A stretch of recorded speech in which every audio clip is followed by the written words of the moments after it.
قدیمی های گیلان شبهای بلند پاییز و زمستون اگه خونه هم شب نشینی می رفتن، یا روزهای بلند بهار و تابستون خونه هم عصر نشینی می رفتن، می گفتن بیا یه کلوبیجنون چا کنیم چایی هم رو بخوریم. یعنی بیا یه کلوبیجنون درست کنیم با چایی بخوریم. این شیرینی ساده تابعی که با مواد در دسترس تو خونه ها درست می شد.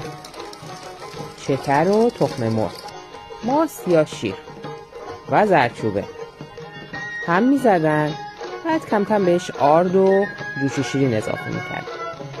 آرد گندم یا آرد برنج یا ترکیب هر دوتا آرد، دو طرفش داخل تاب سرخ می شد. به همین راحتی این شیرینی تابعی آماده می شد. گل ریحانه دشت کوهانه کل ویجنانه چیگرتی قربانه چیگر